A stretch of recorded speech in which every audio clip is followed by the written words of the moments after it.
There is an issue of weaponizing investigations. Do you prosecute your political enemies? Senator Sheldon Whitehouse today, talking about Kavanaugh, said if we get the gavel, well, why should I speak for him? Here's what he said.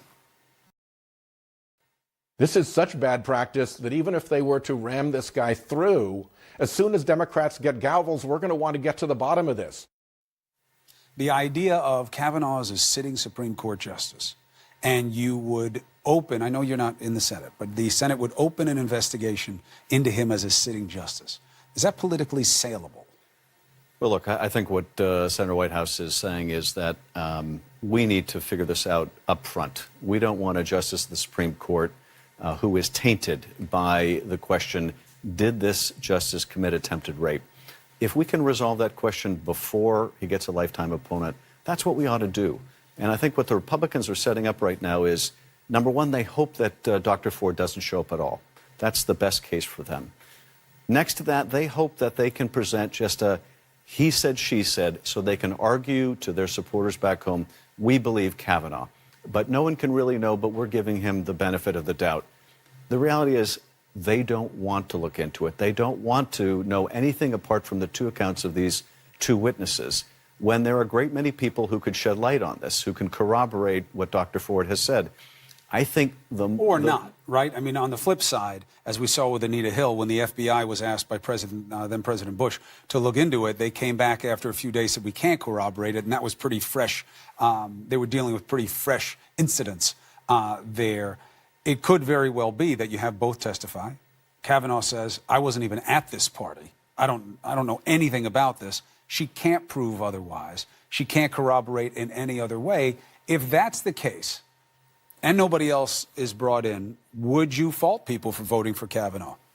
Well, let's look on this point. I know there are other things that you may find objectionable about Kavanaugh. Yeah. But if she says it was him, but she can't prove it, and she can't corroborate it with anybody else, and that is found as compelling as his, because we know she told her therapist, we know she told her husband, we believe corroborates in 2012.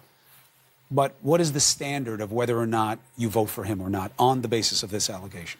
Well, on the basis of allegation, I think ultimately you have to go with what you believe, which witness is telling the truth. But I would hate to make the judgment if I were sitting on that committee on the basis of these two witnesses' testimony alone, when there may very well be other evidence that would tip the scales one way or another.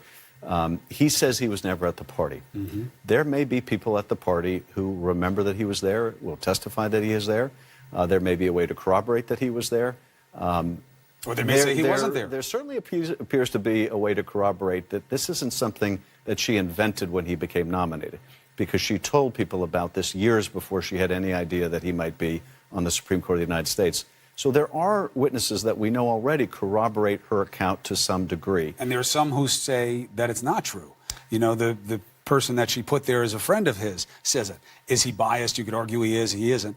But it's telling, too, that the other person that was in the room, supposedly in the room, is saying, I don't have a recollection of this. Now, you'd think that if they were there, they would either recall it did happen or it didn't.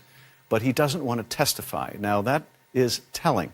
Here you have the victim of this attack who is willing to testify. Here you have a witness who says he is not. And you have Kavanaugh is also, though. And Judge put, I don't know why he doesn't want to testify, but he put out a statement saying that he thought this essentially was crazy, that he never saw anything like this. He was pretty strong in his initial statement. He's willing to be strong when he's not under oath. Let him be strong when he's under oath. There may very well be a reason why he doesn't want to risk perjury. So put him to the test. If we're going to ask the victim to testify before the whole country about what was undoubtedly the biggest trauma of her life, then a witness can come before the Senate as well. Fair point. Congressman Schiff.